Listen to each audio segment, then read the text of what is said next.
No.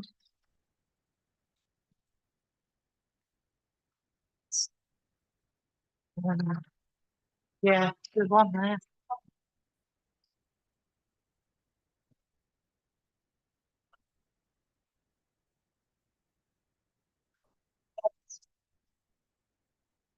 Welcome to this meeting. Welcome all councillors and guests to this June meeting of Colne Town Council. Have we got any apologies for this evening? Yes, I've got apologies from Councillor Bell, Councillor Sarah Coburn-Price and Councillor Wildman. Okay, we accept those apologies. And before we get on to the agenda, I've decided to bring an emergency item, not on the agenda. And we're allowed to do this under standing orders if three councillors also request that. And we've got the undersigned request that the decision to take over the Colne Gala be reconsidered in light of the problems on the 15th of June. And that's Howard Thomas, David Clamp and David Clegg. So we'll take that item now for a discussion. No, it'll have to go on to next agenda. Next agenda. Okay. Are we happy with that? Right. So item 3 is declaration of interest. To receive any declarations of interest from members relating to any item on the agenda in accordance with the provisions of the Code of Conduct and indicate if S 106 of the Local Government Finance Act applies to them. Nothing. Minutes. To approve the minutes of the meeting, the May meeting. Has anyone got any comments or amendments? Corrections? Nobody sent me anything. No? Good. Can I have a proposer to we accept that? Can I have a seconder? All those in favour? Sure, thank you. Item 5 is public forum, and we've got two speakers or people. It's Kevin King and Sam Bowker.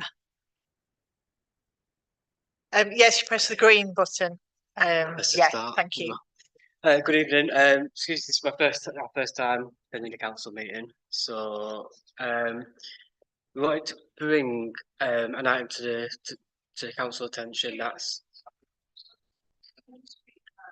into that. No problem. Yeah. So we wanted to bring an item to the council's attention for looking for some support from the council regarding the new development out on Birtwistle Avenue, Jim Smart Way.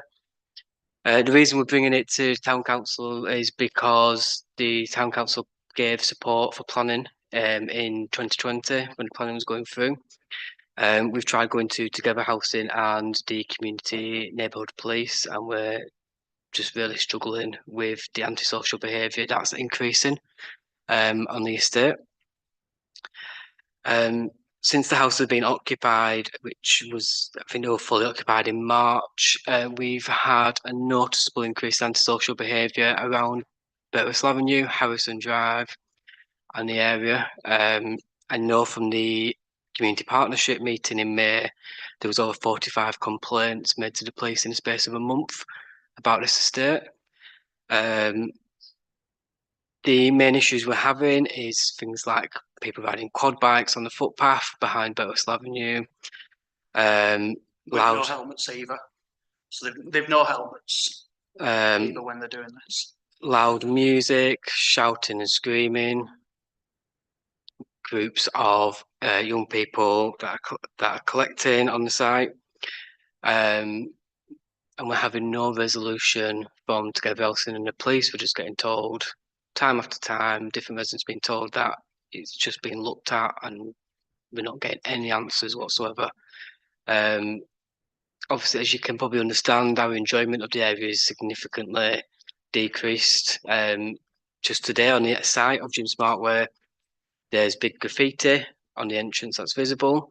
I think it's absolutely disgusting what's been allowed to happen, especially as it's named after Mr. Jim Smart, who was as far as I'm aware, quite a respected resident of Colne, and his name's now being run through the ground because everyone's associating Jim Smart Way with this antisocial behaviour. And I think something needs to be done. We need some support from somewhere to try and tackle this, because it's not just affecting us, it's bringing it in. Do you live on Jim Smart Way? We live on Birtwistle Avenue. On Birtwistle Avenue at the top, the bottom side? Yeah. So we face onto the side. Yes, Dorothy? Chair, I do think, I understand all that, and it's extremely sad that it's turned out like it has, but I don't think you're at the right place here. When we hold the Colne Area Committee meeting, before that we have a safety partnership meeting, which is, I think Councillor Coburn Price will remind me of the date. Is it on a Monday that in July? Yeah. And it was brought up there at the last meeting, and there was perhaps not a lengthy discussion, but we did take it on board. And the police weren't there. The police weren't there in the last one, but usually they are. And so if you come to that meeting and, you know, tell them quite strongly about it, they will listen, and so will the members and there's members of the public, there's town councillors, borough councillors, the police, the antisocial behaviour officer. And I'll remind him tomorrow. I'll email him and just remind him about this problem, because I'm horrified with what I'm hearing about it. And, you know, Jim Smart, and for his name to be there and all this is happening, that's really sad. That's really sad, because he was such a well-respected person. Absolutely. And I'm sorry that people like you are suffering this. Obviously, we try and live and let live, and you know, it was also going to be a big change having them houses there. Yeah. But we tried to have a bit of a positive outlook on this, because it was happening whether we liked it or not. We don't want to look at it as a negative when it first started, but unfortunately, it's hard not to look at it as a continued negative when this is all happening with no resolution. So we'll come to that meeting 8th of July. Yes, David. Yeah, David, if I remember rightly, did Sarah say she was going to send somebody out, you know, your outreach worker? Did she say that at the last?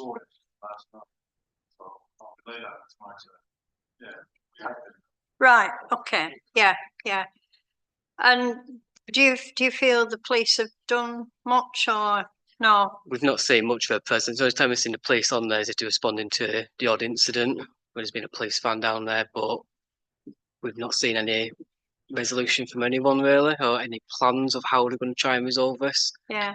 Well, this community safety partnership, the police that come are higher. They're not just your local bobbies. They're sort of inspectors and higher up. So, but nobody came last time. No, nobody came. Nobody But they have been quite. Depends how busy they are. Yeah. But I'm so glad you've brought it here. We think it's definitely important to raise. Yeah. We'll definitely come to the meeting. Councillor Chamberlain. Thank you for that. We've had issues before with Together Housing, getting them to act on problem areas. There was one quite recently, which Councillor Lord will remember, Ellesmere Avenue. And what we did, where we got the council, the police, and residents of that area together to try and hash out a solution to that. And I'm thinking maybe it's going to have to get to that stage again with Jim Smart Way, because it is a travesty what's happening in that. I grew up in that area. I played in that area when I was. And when you see videos of people literally having a wrestling match in the middle of the street, you'd think it's something of like You've Been Framed or something like that. But it's happening right there in front of you, and it must be a nightmare for the residents. I mean, just on that, I think we need to see that was just this morning. Touch that. It's still there now, isn't it? So it's horrendous, and I think maybe we as a council can write to Together Housing, the head of Together Housing, get them here again, and obviously we can have a meeting between obviously residents, the council, and Together Housing to actually come to a resolution, because it's sad that we're having to get them here, potentially having to get them here again to solve another issue in the community. Thank you. I think Patricia wanted to, David, and then. Yeah, no, I was just going to agree with. And then Pat, David, your tale. So, as Dorothy mentioned, the Cone Youth Action Group has already been there several times. Some of the young people are members of our organisation, so they pay their subscription, they come to events, etc., and they're aged 10 to 16. So we've started to go there as well, just to lend a hand. The police obviously recognise that it's going to be a bit of a messy summer potentially. So we went there last night, and within minutes of arriving, about 7 o'clock at night this was, lo and behold, a fight broke out. This was apparently two 15, 16-year-olds who apparently a bit of banter between them suddenly got taken seriously. So the fight carried on. Various parents intervened, then they all started fighting as well. Then other people got involved and pulled them all apart and everything, and everyone eventually went off into separate houses. One then jumped out of his first floor bedroom and ran off somewhere. So yes, utter chaos. The police did turn up as well, but by the time they got there, the thing had calmed down by then. So what we propose, we've sent them a sort of resume of all the events, contemporaneous notes, etc., and said, look, this is where you need the multi-party meeting. Unlike Ellesmere Avenue, you probably don't include the parents or the residents first. Just get the ground rules sorted out with police, Together Housing, bit of SEAG and other stakeholders. The initial word from Together Housing was that you can put in behaviour contracts. So the people that are in there, behaviour, 1 strike, 2 strike, etc. But apparently that takes potentially up to 18 months to take effect. So it's a long and drawn out process. But we've got the ball rolling on that one. We'll do the CSP thing. So if you turn up on Monday the 8th at 5:30 in here, then that's a place to get it voiced and aired as well. A lot may happen between now and then anyway, but what we'll do is we'll escalate it as well. We've already sent this note to the police anyway, and we've got some contacts in Together Housing as well. And then I think that's the first step, another first step, and then we'll see about residents and see about just making them understand that it's a lovely place to live. It's an eco housing dream. Your gas bill, electricity bill, are all sort of 50 quid a year or something like that. It's all a wonderful place to be, and you should value living there and show respect to your neighbours and respect to each other. So, we'll carry on doing our bit, and then we'll start to get other people involved as well. I think as a town council, there's not a lot we can do, I think, as we've touched on around this table, but show willing and show support. Perhaps ward councillors might want to get involved a bit as well. That's another way to add a bit of weight to it, and then we'll take it from there. Okay. Thank you very much. Patricia? Chair. Yeah, I'm saddened to hear about this, because I've been campaigning up on that area for the last 8 years. It's a lovely place, and to hear this, it saddens me.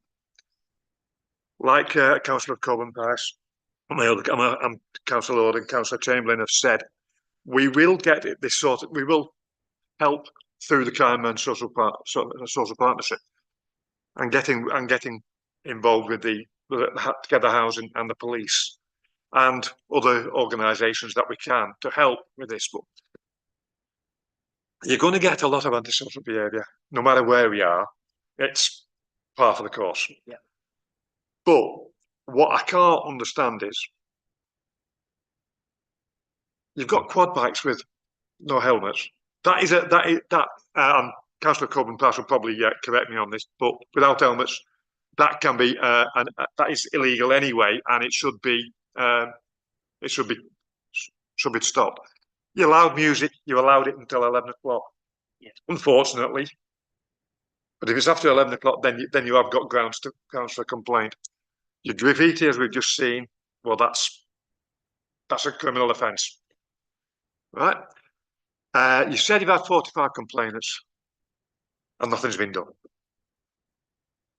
There's a lot, as Councillor Price has said, unfortunately, we can just talk about it here and help try and come up with solutions. There's not a lot otherwise we can do. But if you come to the CSP on the 8th of July, you'll see quite a few of us here at that meeting. As we've already said, the police will be here and other agencies. Hopefully, SEAC and our friends over there will have managed to get something sorted, but we will try and get Together Housing, the police and other agencies involved to help sort this out. But as Councillor Price said, 18 months for a behavioural order within the housing association framework. It's not going to give you any sleepless sleepful nights, is it? No, but do be assured we are on this with you. Thank you. I've got Dorothy and then David. Yeah, I think you may be at the wrong place, but the thing is, you've got the ball rolling, and that's the main thing. The Ellesmere Avenue, somebody contacted me from their Together Housing properties, and I suggested to her that they got some neighbours together. Now, one meeting where there was a Together Housing officer, this place was packed. It was packed with residents, and some of them still come. But it was unbelievable. I've never seen anything like that at this meeting. I've been coming to that meeting for quite a few years. But they got together and they came in force. And that helped greatly. So if you can do something like that and get as many residents here as you can, that will help. It definitely will. Loud music, I think there is a thing about it after 11 o'clock, but if it's loud, I think you can report it anyway at any time, can't you? It's an environmental It's a certain decibel level. Yeah. It's a certain decibel level, but otherwise, if it's I think it's 35 decibels over 11 o'clock, then it's yeah. Okay. Councillor Clegg. Thank you, Chairman. Two things. First thing, before he leaves, would the Speaker like to leave his contact details with Gina, the clerk? I have got his email address. Right, if you've got that, that's fine. Yeah. That'll do. And then any of the ward councillors can contact you or keep in contact with you. As it's already been said, there's very little the town council can directly do about it because they don't have any powers to do anything of that nature. But what I will do, if you'll give me permission to pass your contact details on, I will see that your contact details reach someone higher up the ladder at Together Housing, and I will ask them personally to contact you. Yeah. With your permission. Yeah, absolutely. Yeah, I mean, there are 6 Barbary Bridge councillors in this room. So, you know, we are on your side, and it is, we were leafleting before May, and it's a lovely estate. When we went, it was very quiet, but there were scallywags about, but it's obviously got much worse since then. Are these units from that estate? Yeah, as far as we're aware.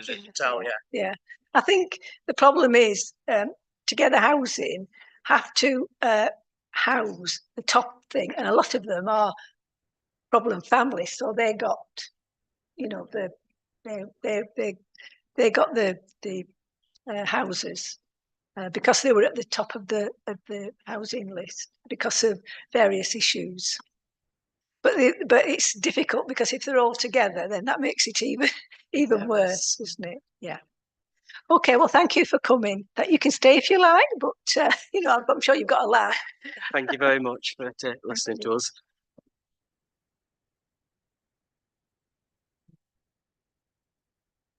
Thank you. If we can go on to the minutes of the last meeting. We've done those, sorry. We don't need to take reports from the borough or the county council because I don't think Ash has anything to report. No, he said there wasn't anything. And Sarah isn't here. And anyway, it's Purder, isn't it? It's like, you know, no speak, no talk. Have you got some information? Nothing particularly big on that. Development management is tonight. There are 3 cases in Nelson. Councillor? The other one we had was, remember the advertising? Yeah. So we it went to appeal. It's not there. But the person seems to make no reference at all to the crossing. Never mind that. Private road also may well be too close. So you don't want to be going around the left hand side. You see this thing, cars 140. So judicial review, isn't it? Some advice about which you said the judicial review, and they reckon it was at least 2/3 chance to be fair. So we said, well, let's go for that. So we'll see what happens with that. It may well be that appeal is thrown out and revisited. You may go to say again, but let's see what happens. That's something that turns out council wants, go there one. So if you try and listen to go council. The street signs are progressing. The money we put aside for that initiative on that. So we've got a few that have already changed in various places. Keep that sticking along. So again, any messing with the street sign, page there, etc. And get them reported to us. The other one, we've got the agenda later on that voters vote thing. There's another one doing around as well. It can be called Brisk. Oh yes, Brisk. Yes, yeah.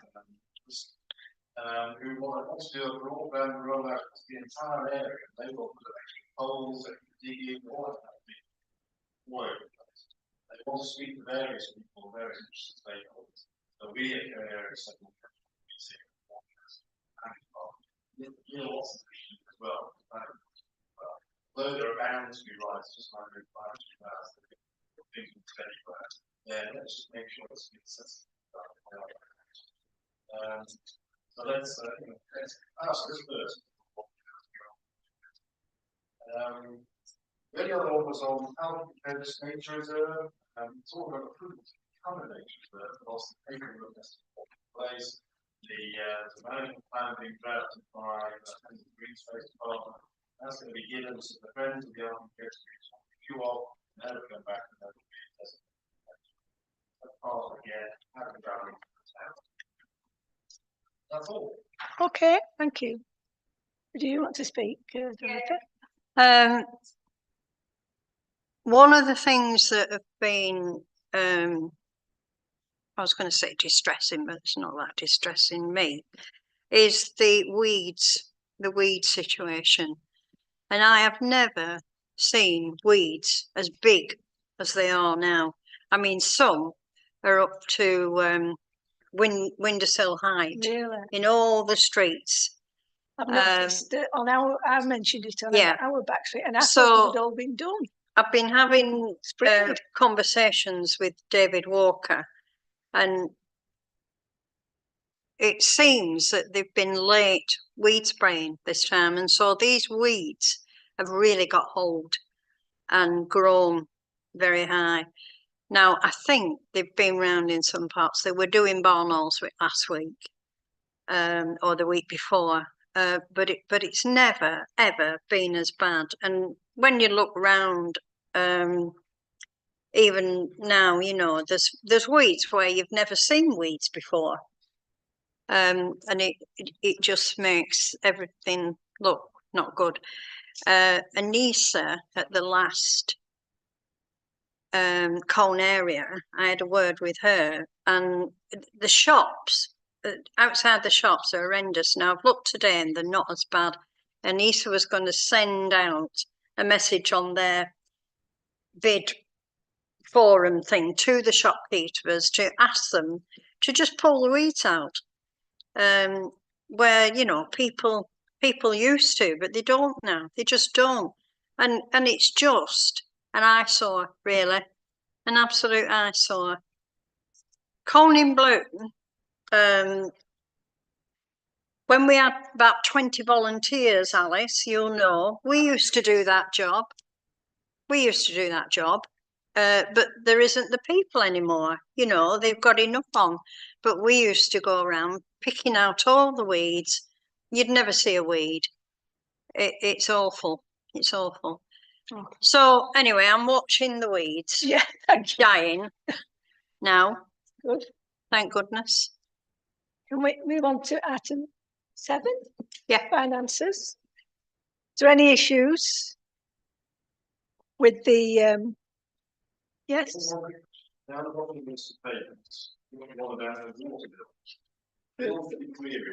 Yes. Basically this is for Basil Street allotment, and apparently in May we used basically a third of an Olympic swimming pool's worth of water. But the thing is, we've looked at the meter and it is the correct reading. However, near there is some quite fresh tarmac going down the side. So we think there may have been a leak and there may have been some work done. So we're currently trying to send pictures and contact United Utilities to see if any work's been done in the area. Yeah. I think so, if it's a leak, yeah. But I can't see how we've used that much water on an allotment site, to be fair. I don't think we need to water the weeds at the moment. But yeah. On that, certainly thriving. on the items that have been paid, are you all happy with that? Can I have a proposal to accept? And we just second it. All those in favour? The next item is 7B, is to receive a summary of budget, expenditure and commitments. Any questions on the budget? Yes, David.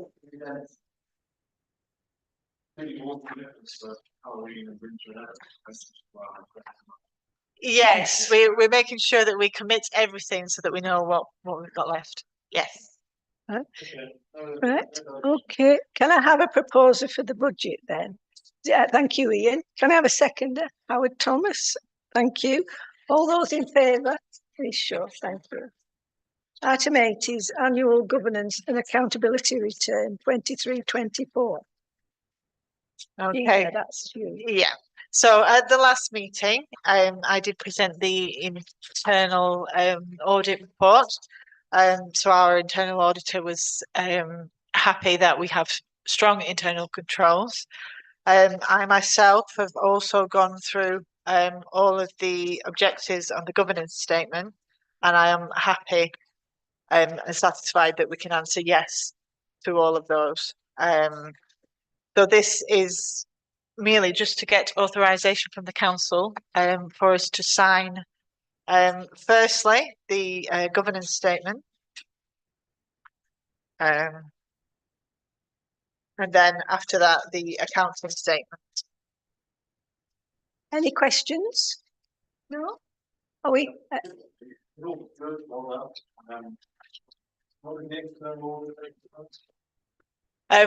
We have to send all the documents off by the 1st of July. They then need to respond to us before the 30th of September.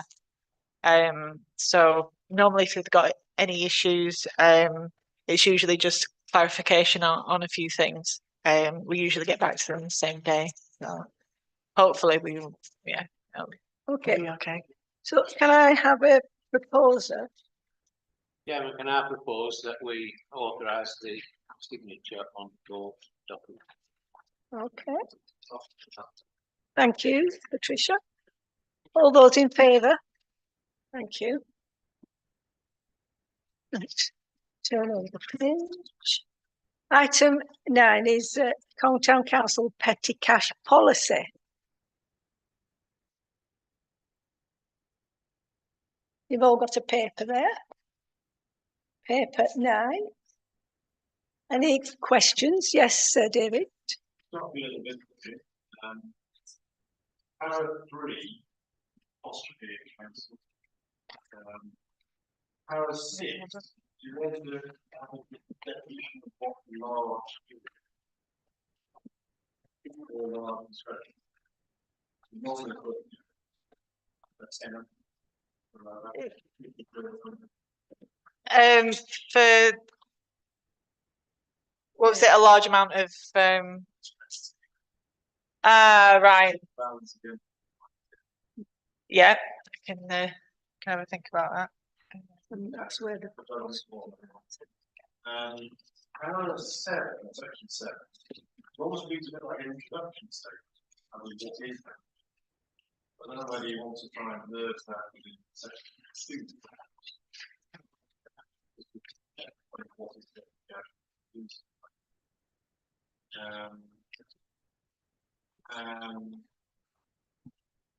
Section 8, we talked through all the different processes.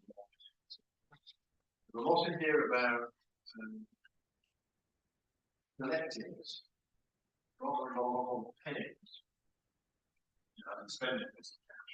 We talk all about where receipts come from, income must be returned here. So that's one of the things that's made policy comments about payments. Well, it's obviously not cheating or receipt or something like that. So, so just try and balance it up to code income and then otherwise that's it. Any comments about what David's mentioned? Are we happy to accept those? Yeah, all right. Right, with those amendments and comments, are you happy to second that? All those in favour of the petty cash policy? Thank you. The next one is Colne Town Council's out of hours policy. Yeah, so this has gone backwards and forwards quite a bit. I tried to put some examples in this time to try and help clarify. But yeah. It was good. I definitely wasn't like explaining this. Maybe you see Oh. bottom line of section 3. And we'll just other than that, I'll move. Okay. Oh, what a relief. Right, are we happy with that? All those in favour? All right. I've got a second there. Alice. Alice. Yes. Okay. Right. The next is Small Grants Award. Item 11. Okay, so that was just really information to tell people which grants have actually been awarded.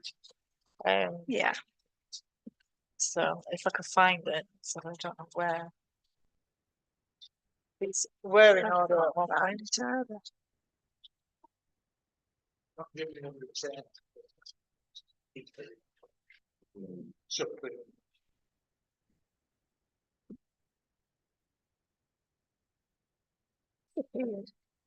Found the petty cash one. Chair, I'll move it. It's self-explanatory. Yeah. It's there that, and if memory serves me right, the only pot that's got a lot left in it is the I'll call it the nature reserve pot. I don't think that's the right, the totally correct name for it, but it's the one there that I think still got the 15,000.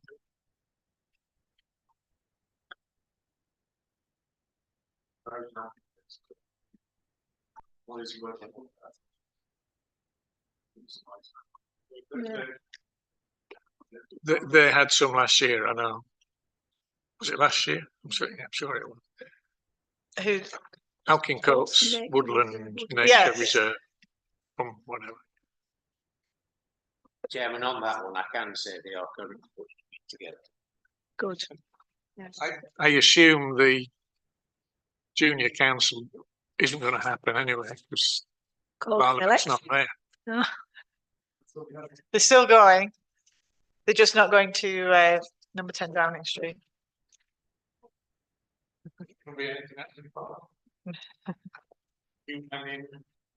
You can see all the nice Pugin decorations though, and everything. Maybe junior council could still go to number 10 and move in and possibly make a better job than the shadows already.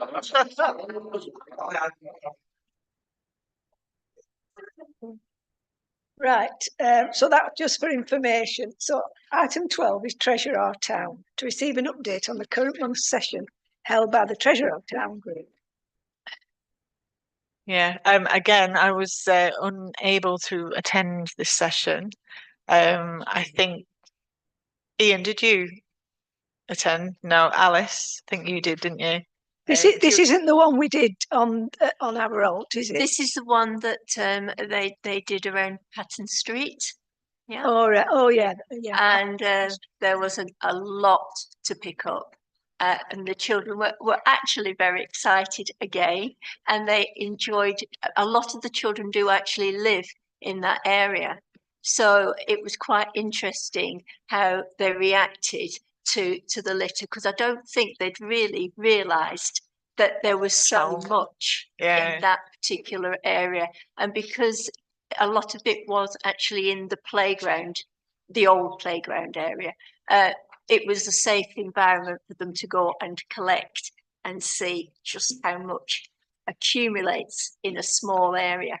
Yeah, so they did very well and very excited. Right. David? We've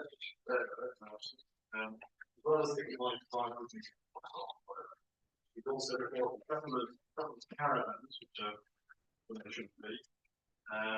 Several block drains, I think broken drains as well. A lot of blocks broken as well. And instance of UPVC in the conservation area. And also on the back of all of these reports as well, especially made by Philip Spur and David Walker, just to have a drive around the area with some of the hotspots, problems, etc. So, particularly major involvement. Yeah. Have a good look and see.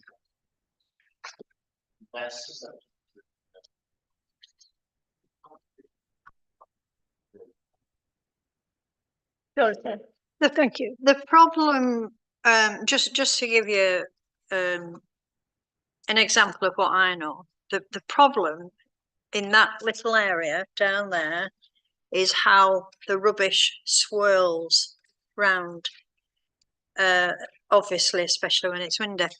And for instance, in my street, it lands at my front door.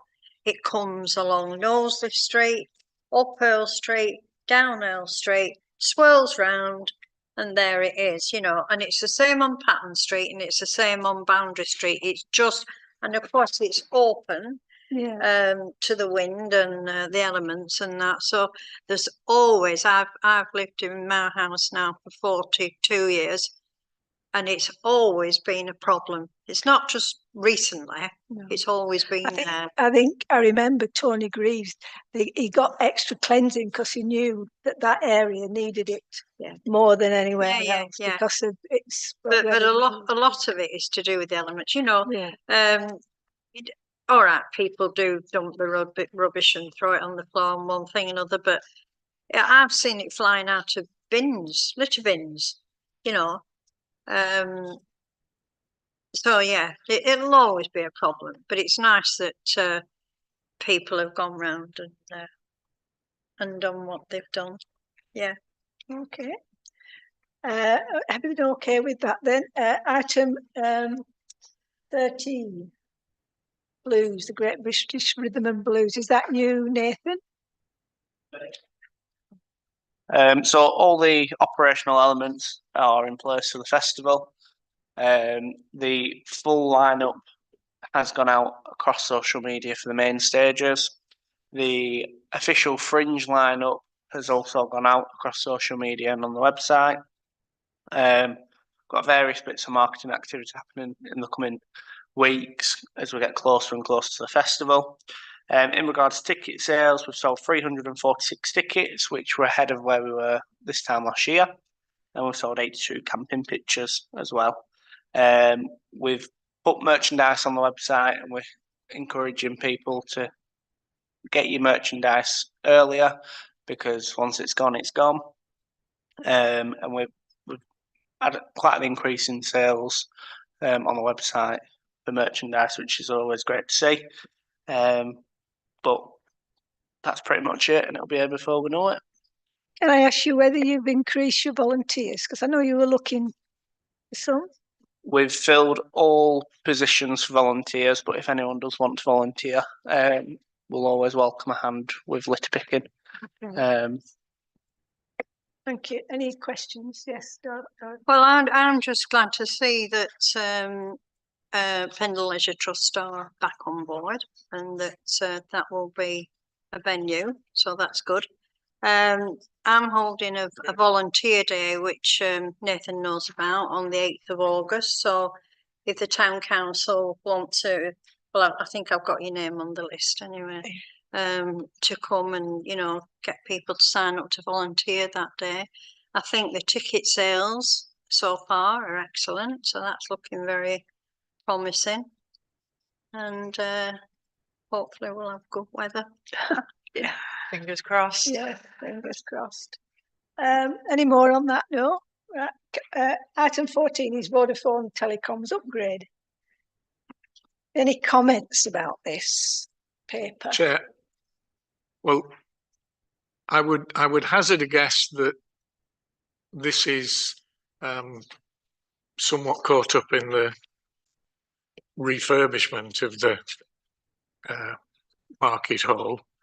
I know they talk about. I wondered where on earth the Market Arcade was, but when you look at the little plan they put in, it is somewhere in the or is it in? Is it on? It's on the roof of that building. Yeah. Well, yes, I think yes, it is. Sorry, but well, the address is wrong because it's wrong in two ways. One, it's not Carraddock Road, and we're not a parish council, we're a town council, and there's one there now, so I think there's probably very little that we can do to it. It's rather like the one that is being replaced at the bottom of Primmett in the one of the mill bits down there. I forget just where it was, but it's. I think it is just upgraded. It's upgrade. It's changing whatever's there. I'm guessing to 5G rather than cocoa tins with a piece of string. Any more comments on that? Well, we need to make a decision. So, can someone propose that? Thank you, Anthony. I think we should tell them that their literature that they sent to us was not very impressive. Calling it A with the town council, B the address is wrong, and I think there were other mistakes within it. Okay. So Anthony's proposed that. Can someone second Anthony's proposal? Well, we've got about 4 people. Yeah. All those in favour? Thank you. Right. Item 15 is Colne mayoral position. Now, this was we were on holiday at the last meeting, so who wants to talk about this then? I did get some information from Pendle Borough Council. Basically, they are the legal owners, and this is by law of the regalia. Since the 1974 National Statutory Order, apparently they do lend them out. They've said. Briarfield have a mayor, and they have Earby chains as well, which they lend out for certain things. they said that there would definitely have to be no conflict in roles for the Pendle Mayor. So you need to think about what kind of role, if you were bringing the Cong mayoral position back, what kind of role they would take. They couldn't tell me how much that it costs to insure them. They're currently getting them revalued, apparently for insurance purposes. So they don't have that information. They also don't know how much it would be to transfer to a separate chain. They're not sure if they've got any spare pendants.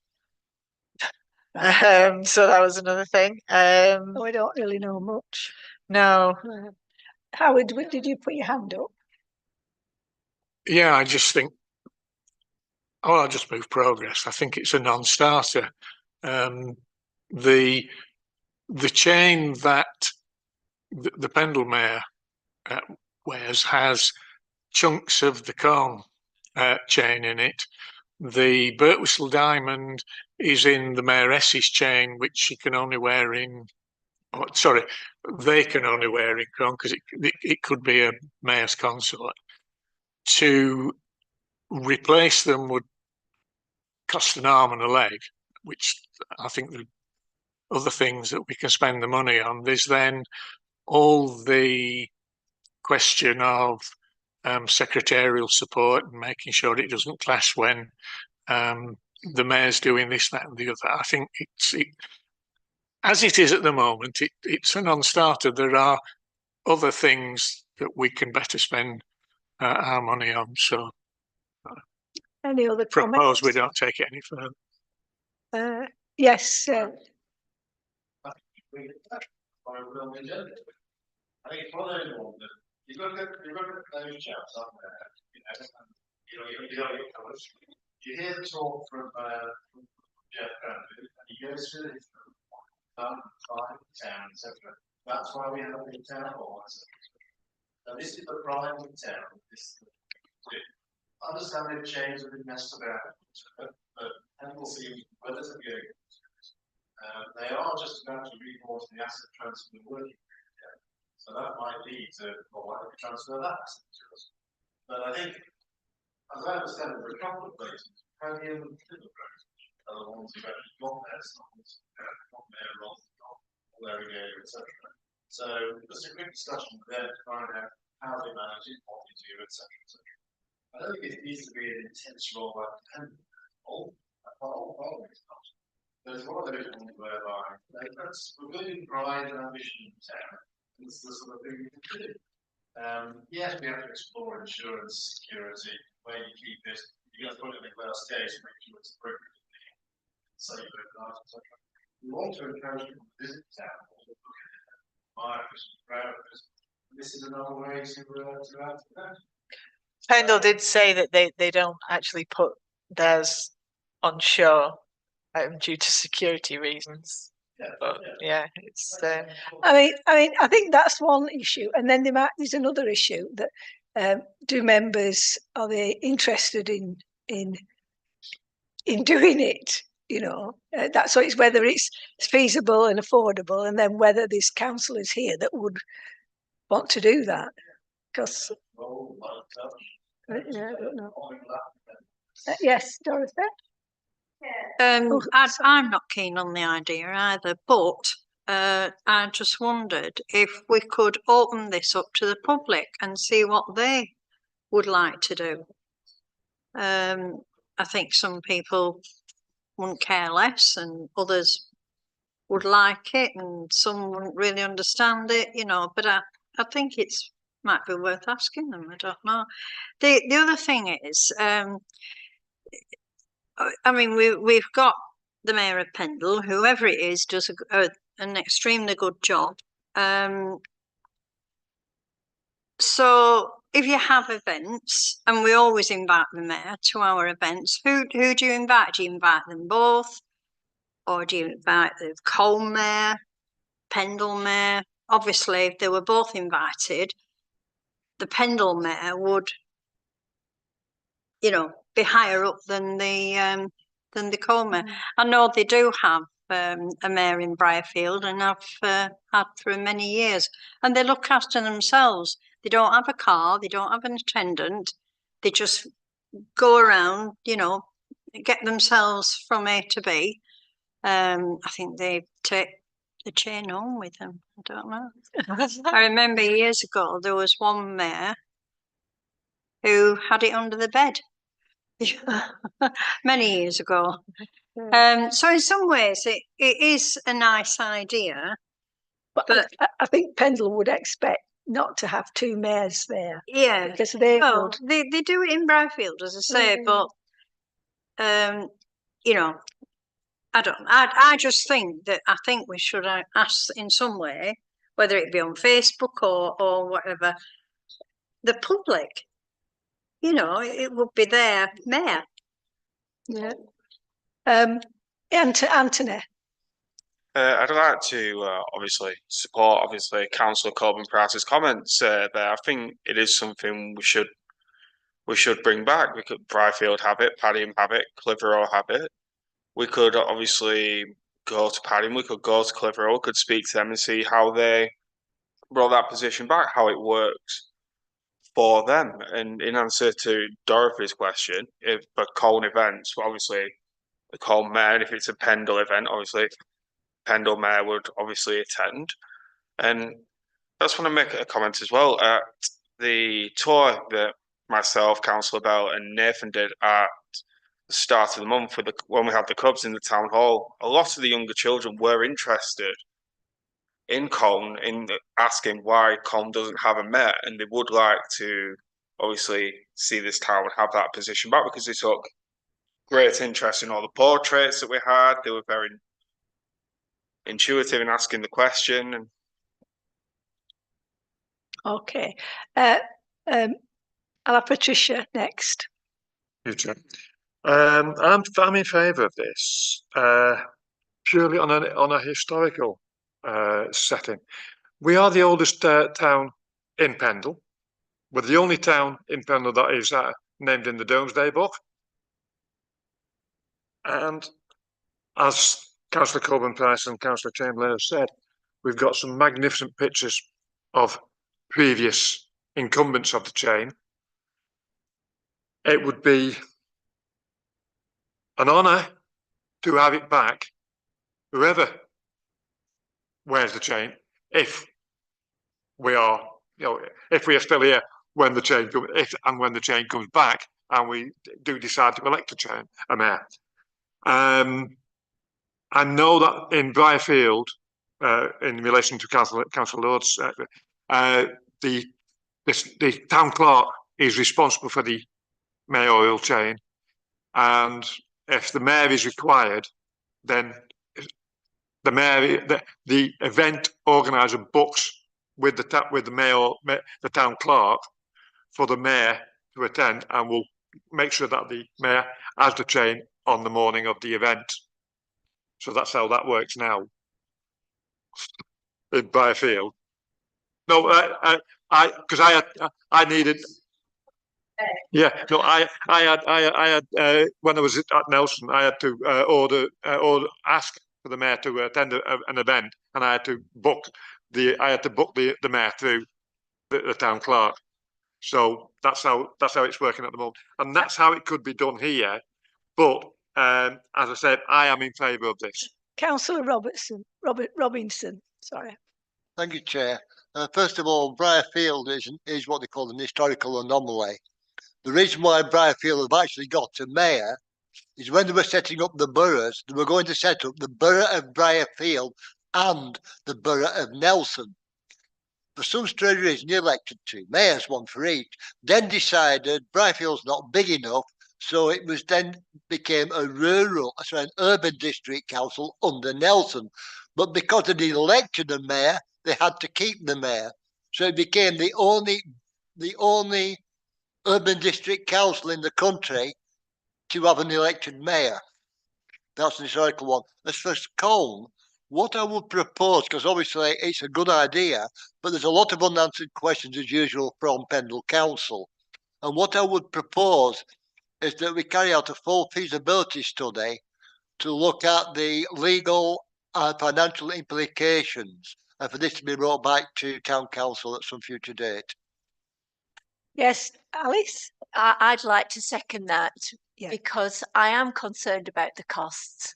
And in this day and age, whether we should be using the money that the residents obviously entrust to us on something like this. It would be wonderful, I think, for Colne to have a mayor, but maybe it's not perhaps the right time. But if we can do a feasibility study and see what also the residents would like, because it is their money, and we'll go from there. Thank you. David? Chairman, we've just gone through a budget process last year, well, back end of last year, whereby we had to scrap and scrape to put a budget together, really, without going through roof with the precept increase. And the precept increase had to be a significant amount as it was. It was enough as it was. So we're in a situation where there's not a lot of spare money about in budgets, and there won't be in the near future without starting loading things on to an additional amount on the precept, even for next year or whenever. And I don't think, as Alice has said, I don't think now's the right time to do it. There will be a cost to it no matter what. No matter how you look at it, no matter how you sort it out, and no matter how you review it, there will be a cost to it. Now, in this day and age where funds are tight, if we had any surplus money, I would rather spend it on something that would give something back to the residents of this town, i.e.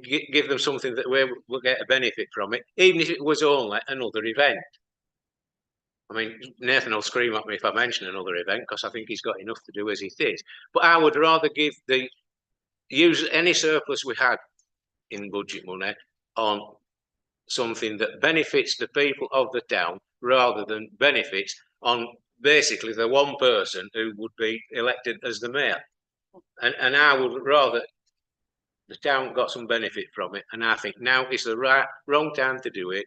I wouldn't be opposed to getting some facts and figures as to how much it would cost to do it and how we would go about it, but I wouldn't like to take it any further forward than that at the moment, because I think now is the wrong time to do it when we are strapped for cash.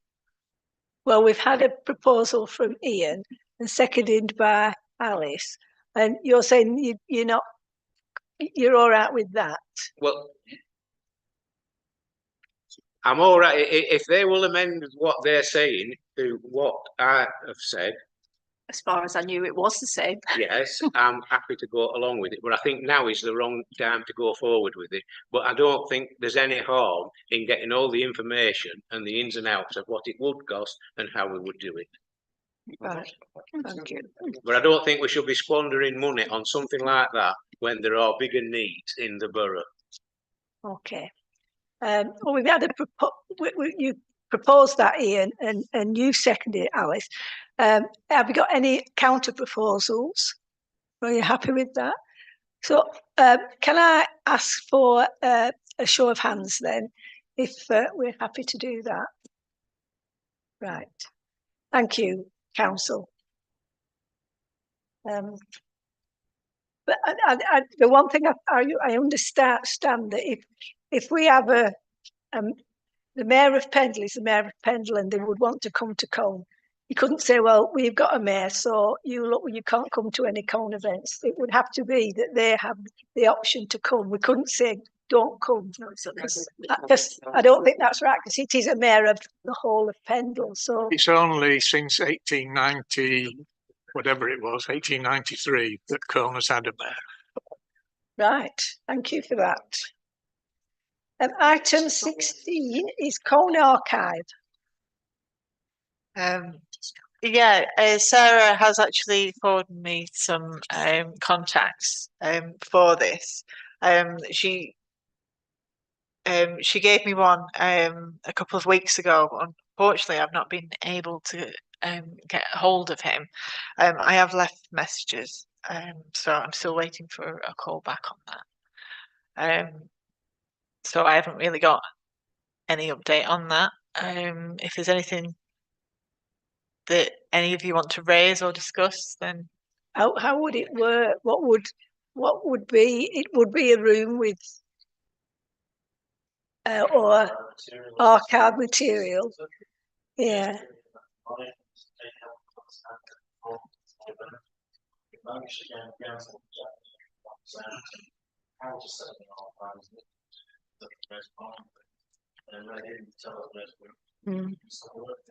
I think we have quite a big archive that Lady Heather Greaves wants to put somewhere. Lots of the books and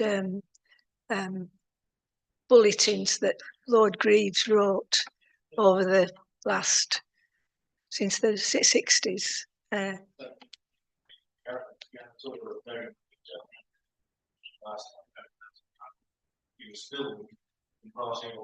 Yes. The silver crib made the same candle, etc. Always wanted to mention that. Yeah.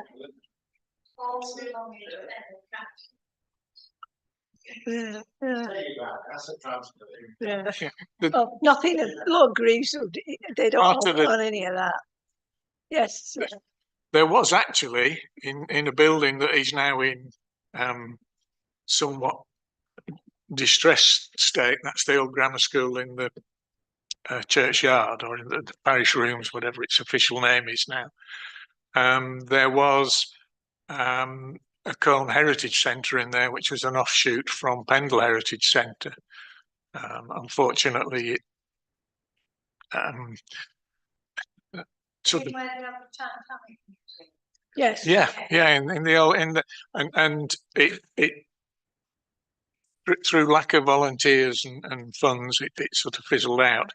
A lot of archive material to do with Colne is now lodged with Lancashire County Council, and a lot of it is actually upstairs in the library. But some sort of joint venture, and I think the Heritage Centre could be included within that. I think we know that unless there's been a coup lately, we know who the chair of the Heritage Centre trustees is. So it's worth looking at, but again, it's not going to happen tomorrow. It's a long-term project. I've got Ian and then Alice. Thank you, Chair.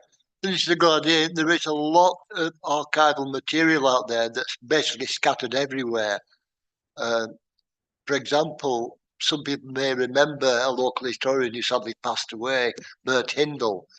He had a vast collection of photographic material. I have no idea where that material ended up after he passed away. If we could find that. Nelson Town Hall, locked away in the dark, dusty recesses of the Lib Dem group room, that mysterious place. There are the minutes of from the old Colne Borough, which obviously nobody can gain access to. Yeah, in the group room. Yeah, so bringing all that together into Colne, I think that's vital. Because trying to get information now, like I've been doing some research on the tragedy that happened in the 1700s, and so far all I found is one mention in Colne Annals in the library. There must be other archival material, but where is it? Yeah, so, good. I think we need to definitely move this forward. So it seems, David, that this is an idea that we want to go. Yes, Alice. I remember asking for this to go on the agenda because when we were down in the basement, I was just horrified about the way that our ledgers from hundreds of years ago are just left gathering dust, and the lensmen are all working around them. It's really, we've got to do something pretty quick about that. They are in a room down there. We shouldn't really be having painting going on, and it's just dust. They're not being looked after at this present moment in time. I don't mind going down there and clearing out the rooms and just making it I'll join you. a bit of sanity down there. Right. Nathan? I will just clarify, they are in a locked room away from any work happening. So they're not being, they're not next to the lantern whilst painting benches or anything like that, just to clarify. Okay, yeah.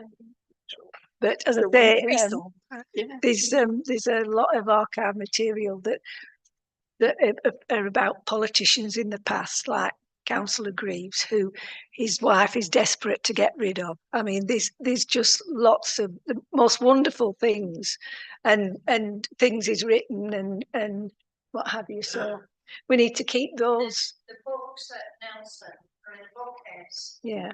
And not yet season. I had a look at one time. I think it was the water board. It's handwritten, obviously. Electricity board. You know, all stuff like that. Yeah. It's fascinating.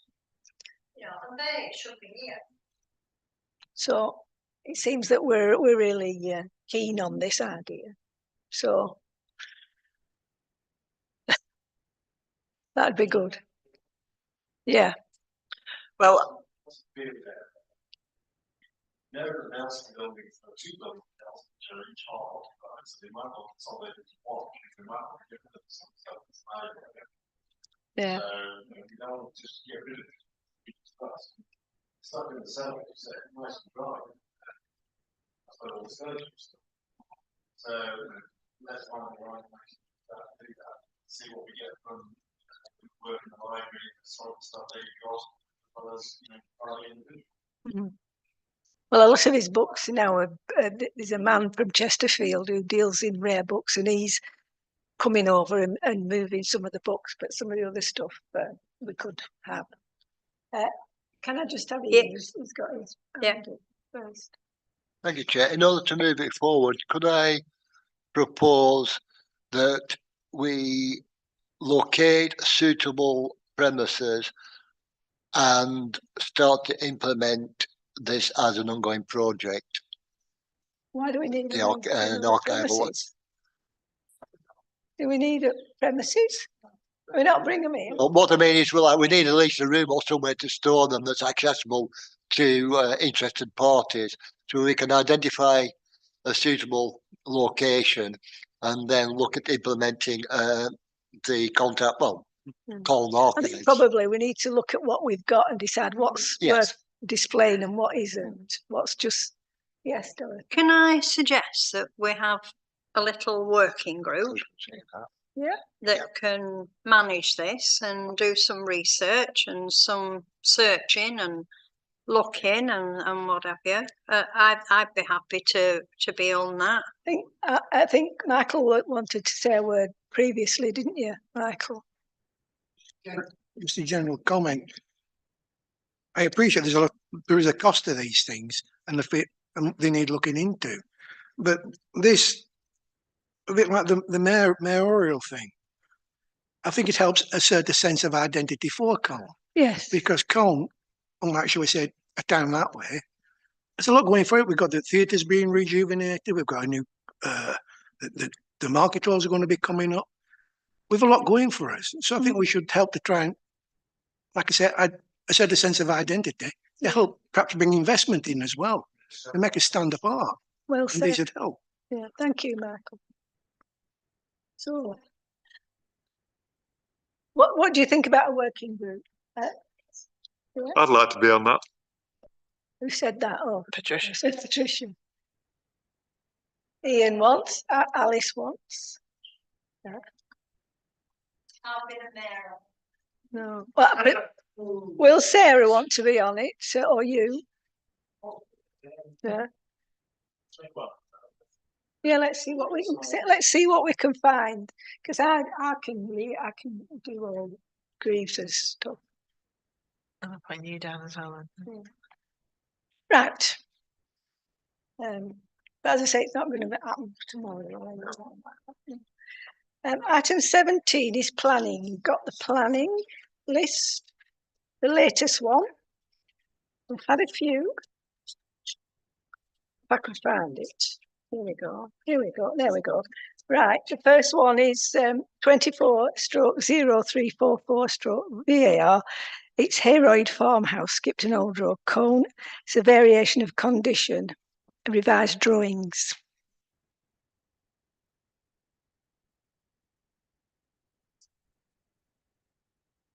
What's the difference from before? Anybody remember?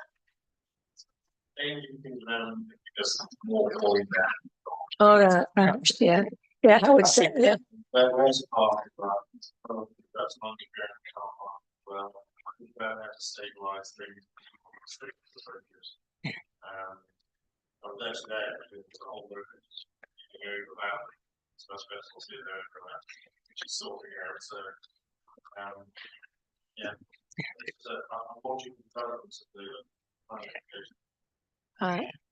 Are you, is that what you just used? Right, are we okay with that then? I'm saying no comment. No comment? No comment, right. Next one is 24/0337/CEU. It's Sunny Bray, Cotton Tree Lane, Colne. It's erection of an orangery to the rear of the existing bungalow. It's a bit just took me a while to work out where this was. It's behind. I've forgotten the name of the nursery, but it's behind there.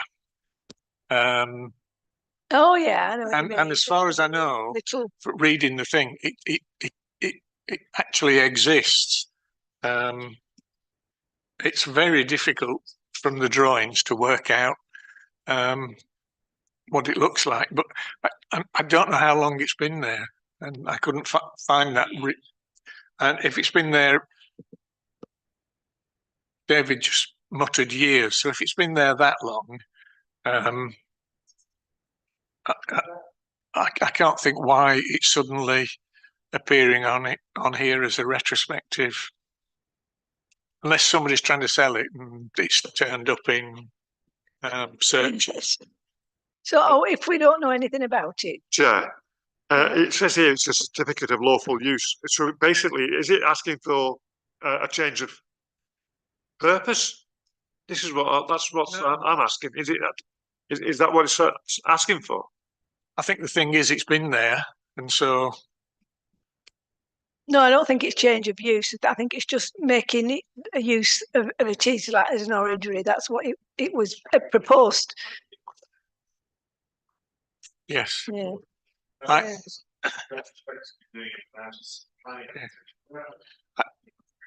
expect it's never had oranges growing in it, but David, this South Fair. Chairman, I don't think it's not for anything that isn't already there. It's already there. What's there isn't a problem. I don't think there's anything wrong with it. It's just that it doesn't have a certificate to say that it's being used lawfully. So I can't see what the problem is, why it can't have a certificate to say it's being used lawfully, because I can't see anything that is wrong with it. So I personally don't have a problem. No, so we say no comment. Right. The next one is, oh, look what it is. 24/0343. It's Netherhays House again. Erection of composite fence panels above existing wall with artificial hedge tiles attached to the front elevation. It's abomination. Well, I'm not saying it's an abomination. I don't know, but no. Pardon? So it shouldn't be like that, should it? It's not allowed, I don't think.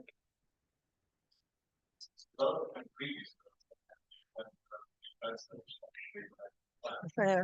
We said, "Oh, that is, they said, "Oh, it knows." It knows. So what are we saying there? Anything? Artificial hen. Tiles. There's probably a reason for that. Should we just say we don't like it? Well, can I ask a question? Should it go flat? Well, so if it doesn't go flat, without the balloon flat, we should object to. Doesn't go Okay. flat without it. We should have known that. Yeah. Yeah. Otherwise, not what happens. Yeah. That's true. Very Yeah. Are we happy to object? Yeah. Yeah. Are we all happy with that? Yeah. Yeah. Yeah. Right, the next one is 24/0331/ADV. It's advertisement consent display at the new petrol station forecourt on White Walls Drive. Ooh.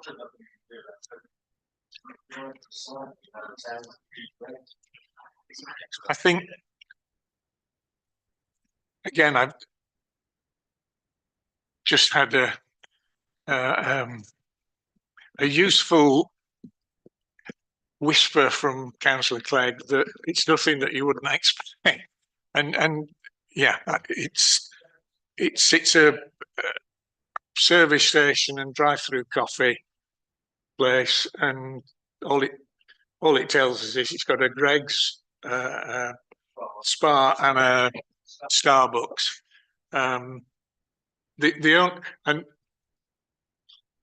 The only thing I think we'd have any chance with objecting to would be if it was for the lighting. Like there was a lot of to-ing and fro-ing when Boundary Mill lights first put there.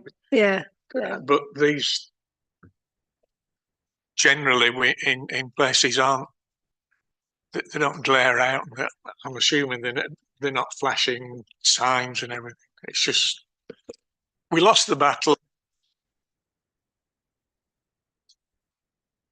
Yeah, light pollution. Yeah. What we're saying, we're concerned about light pollution. Yeah. Concerned about light pollution and with particularly with its effect on the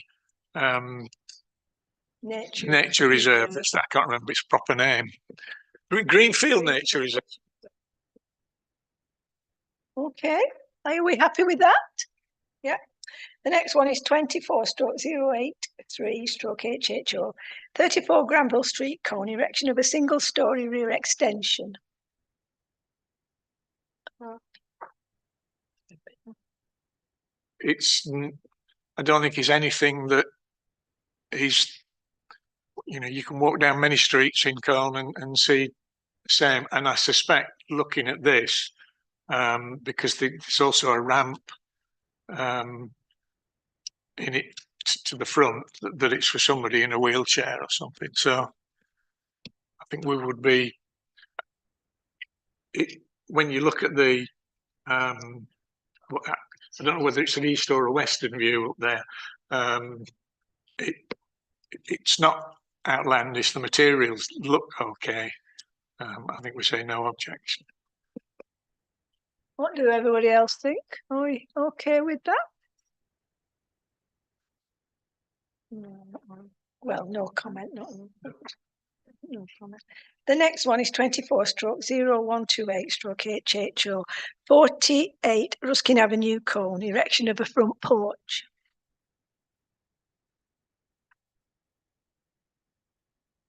I think there's quite a lot of porches on Ruskin Avenue, isn't there?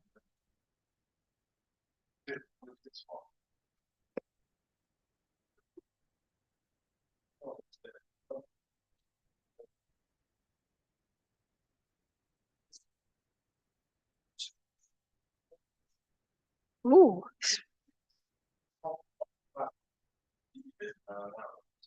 Oh, right. So it's 4.5 meters wide, quite long, which gives it around over 8 square meters.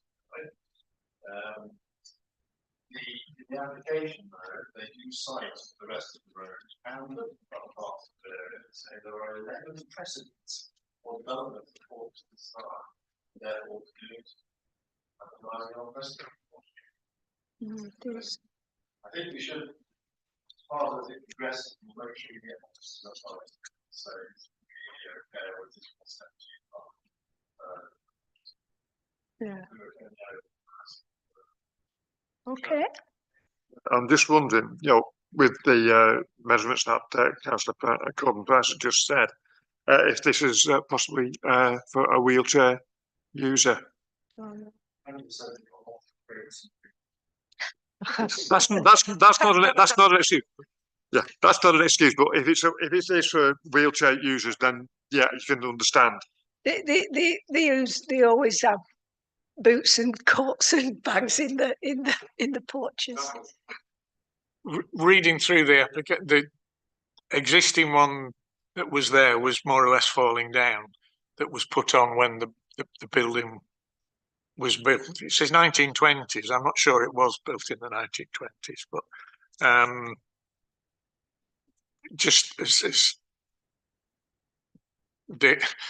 too many Davids, surrounded by Davids. It is big, but in the there's another slide in there that shows there's one here that's this big one, and in fact there's one about, well, I'm going to say it's not 2 doors away, but it's not that far away, further down the hill. But I didn't fully read the materials. I hope it's not in bright red. So I don't think it is. Should we say what I think it says rounded. Well, rounded or red?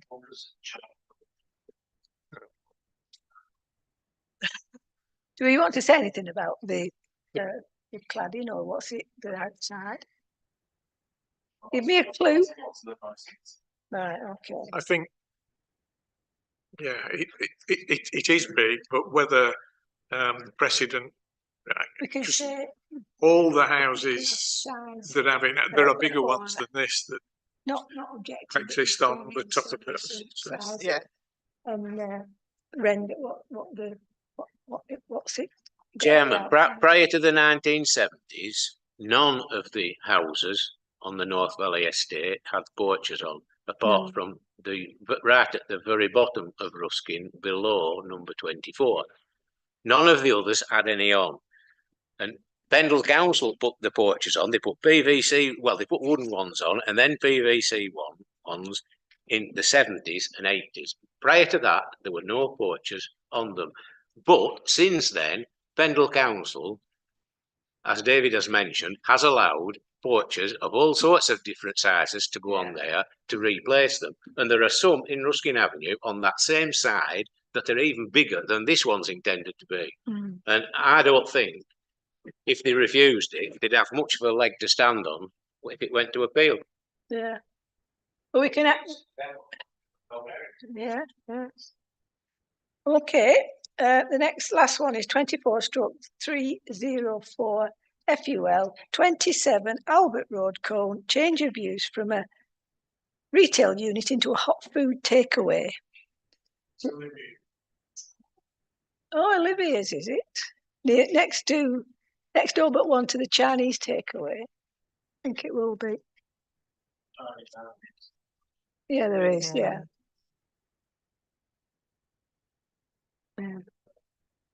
Ian.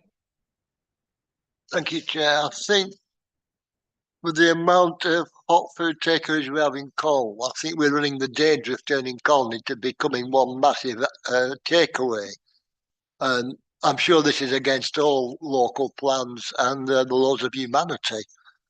And I would not be happy with this. We don't need any more. We got enough. And we need to put a stop to it. End of story. Dorothy. I seem to remember some years ago, David will remember, that we put a cap on takeaways But I wouldn't be opposed to this. We always say we say this about barbers, hairdressers, takeaways. We do have a lot, but we don't have. Well, we're catering for over 20,000 people, and that end now is becoming the food quarter kind of thing. People like takeaways. Some people live on them. What about the private house next door? Well, how do you mean? Well, the next door house is a private house. I know. Yeah. So what do you mean by that? It would disrupt. It might be, you know, people outside or the smells, or I don't know. Well, I think if that, I mean, obviously, if they're putting a planning application in, they're going to be notified. Now, I personally, if they were upset about it, I would definitely rethink it. But I don't really see the harm in it. I mean, there's so many people, so many establishments, pubs, restaurants, takeaways, delivering food, and people these days, the whole way of how people eat has completely changed. And the events that we have, you know, we have thousands of people on the street, and yeah, that's my opinion. But if everybody disagreed, I would probably go along with everybody else if they weren't happy about it. But I don't think, I know, because we're in a concentrated area, we do seem to think that, I mean, for one, you don't see takeaways closing down, or hairdressers, or barber shops. No. You just get a few more of them, you know. But you don't want that to be all your high street, though, do you? Why? Because people want to come and shop. Old people, you want to have so that anybody can buy anything in Colne, not just getting takeaways or whatever. I think people will shop. They'll shop how they want to shop. Yeah, but we want to thrive in multi. You know, we want lots of different sorts of shops. We don't want too many. To be honest, the businesses that have been in there over the years haven't really lasted that long. I mean, I don't know whether that's the same. Do you remember where the cafe was, David? What was that? What was the card shop? Now a pet shop, isn't it? That was a cafe on there. And then we had Jojo's, which went into Carlo's, but that was Jojo's where the Indian is now. And that was many years ago, 20, 30 years ago. I still think we shouldn't have too many takeaways and whatnot on the town straight. Yeah, but you can't control the number of takeaways or any other type of shop you've got, and like controlling competition, you can't do that. But one thing I do have a concern with this is, at one time, all that block, and I've got maps going back to the day when it shows it, all that block were houses from top to bottom, all of it. And over the years, they've changed it into shops. And one of them is still a house. It isn't a flat, it isn't just a flat upstairs, it is a house on the ground floor as well. And it's right next door to this. And you could say it's a house in the middle of a terrace. Now, how would you feel, or any of you feel, if you lived in a terrace house and somebody bought the property next door to you and made it into a takeaway? You could have a lot of inconveniences, and I think that needs to come into it somewhere. Definitely. It certainly needs considering, because there is a difference between having a takeaway next to a shop that sells anything else, because it's only a shop, and having it next door to a terraced house. And I don't think anybody in here, if they lived in a terraced house, would like a takeaway next door. The other problem difference between a shop and a takeaway is the hours. Takeaways tend to run late on into the night, which is not, and smell. And constant taxes, yeah. Noise. Patricia, and then David, and then Alice. Thanks, Chair. It's a busy main road. I know it's, as Mark has just said it, the hours, but I'm looking at the traffic, the smell, the noise, and as David has said, it's next door to a terraced house.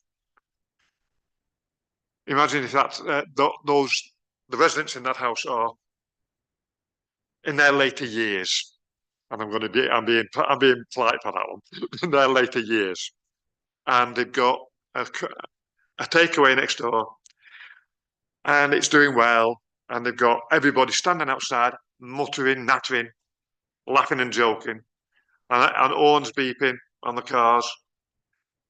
What are they going to feel like? They won't be able to get to sleep. We stopped once on a similar. We stopped one a few months ago, similarly, up Birtwistle Way, for the same reason.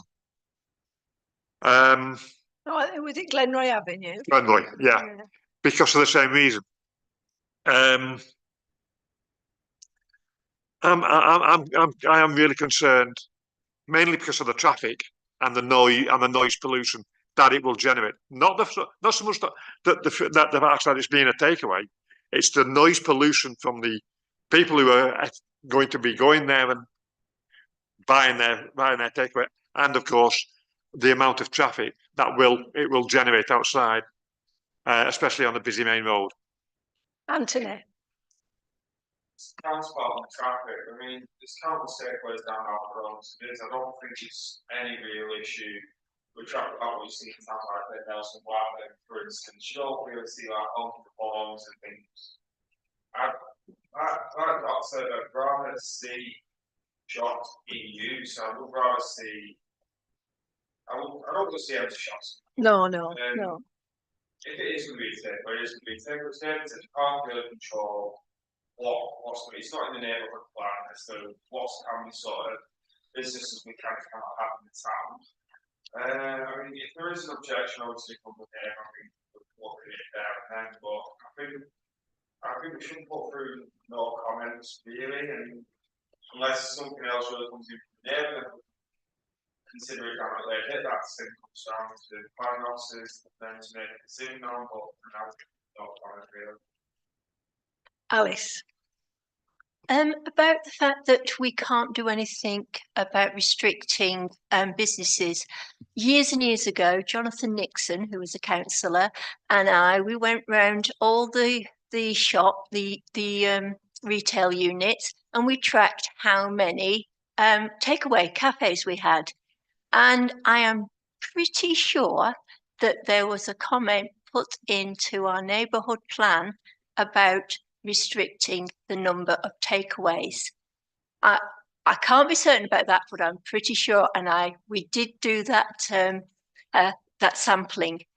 So maybe that could be looked at. If it is against our neighbourhood plan, then that obviously has some credence. I personally wouldn't really want to have a takeaway next door to me. And it is a small cottage that is next door. Thank you. David? You sound like my number. Don't sound like actually what Yes. But yes, the neighbourhood plan is clear. So another option we are a mixed retail environment. You don't just have your head up and take away your own. It's all about mixed retail. So the applicant does not even bother to mention the neighbourhood plan, part of their submission. So I think it's part of our submission we will combine. Thank you. Ian?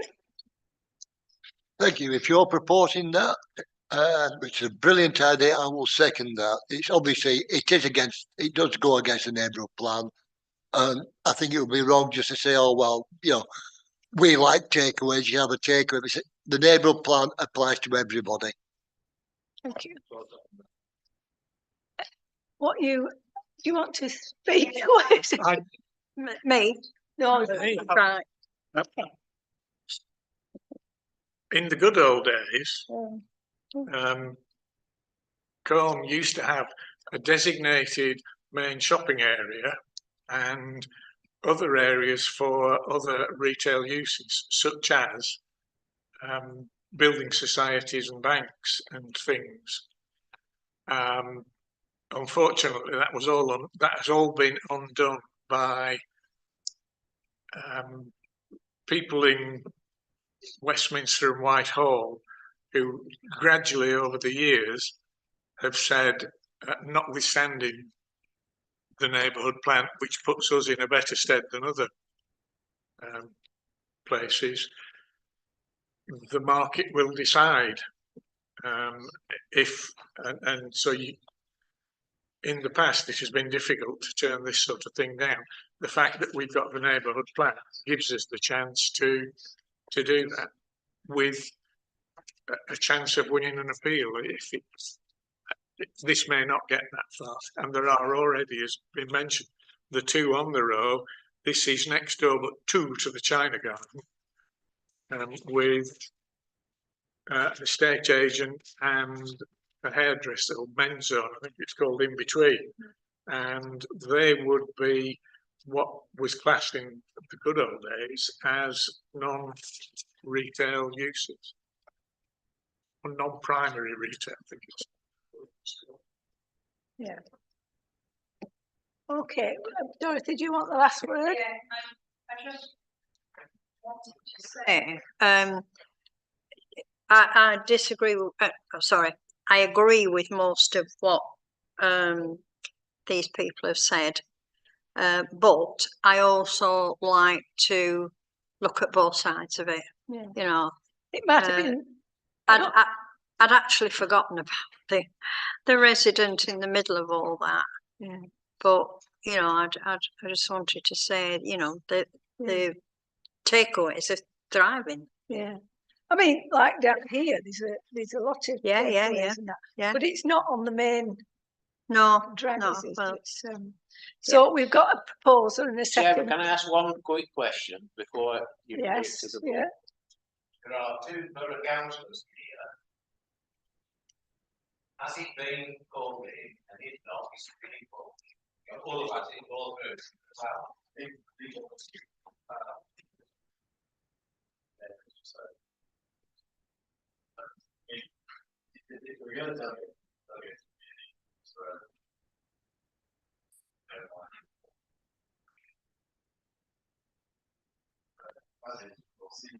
See what we're doing is very much first way and the service.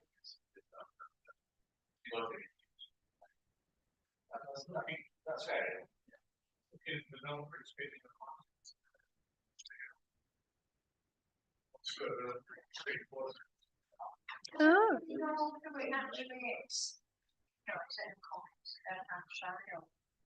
Is it? Anybody know what it is? Yeah. What does it say? What kind of takeaway? Mrs. Hall. Mrs. Hall.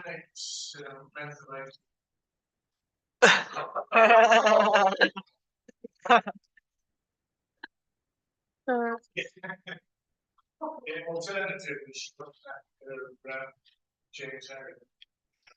Right. Ignore him. So do we say nothing? Do we say nothing, or do we say it's against the neighbourhood? We'd say it's against the neighbourhood plan. Yeah. Yeah, just the one. Right. Correspondence received. Gina has done a little update. Have you not? Oh no, this is the CCTV report that we got from Blackburn and Darwin Council. I just brought it to this meeting just obviously so that everyone could see it. We are going to get one of these every month. So in future, rather than putting it on the agenda, I will just email it out. But as it was the first one, I thought I'd add it to the agenda just this time. I was actually surprised to see how many incidents that they have dealt with. They seem to have quite a mix of things on there. So I think it's good to see that, you know, they are actually being proactive, and they are actually dealing with things. So I don't know if you've had time to look at the report or. The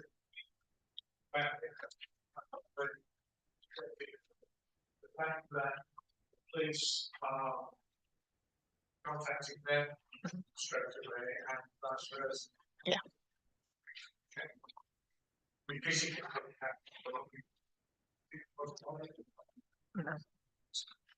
proven a very good through all circumstances, we've ended up with the best thing which should have probably actually first. David? Yes, I can do. Yeah. Yeah, it's just. What they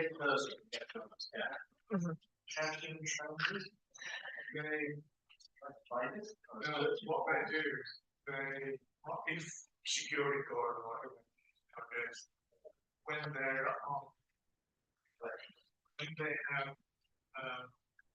intelligence, they actually watching what is. And from a camera, what's the difference between an A camera and The PTZs you can move and follow. Yeah. So it's. Yeah. Are we okay with that then? It's actually 19 out of the 35 will request my temporary radio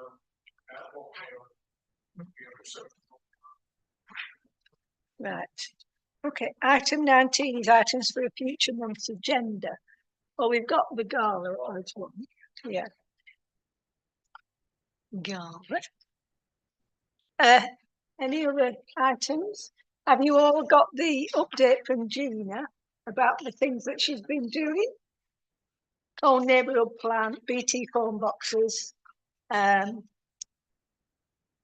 the recesses in the first floor corridor, stained glass panes in the council chamber. One suggestion. Do that they've got a nice one. Oh, right. So you have minutes, then that's a different. We've got a copy of that then. Yeah. Yeah. Right. Date and time of next meeting. Yeah, and I also the attitude halfway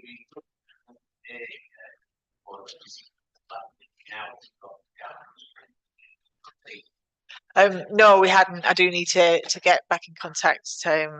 We just wanted to make sure it was all. Yeah. Now they can obviously see.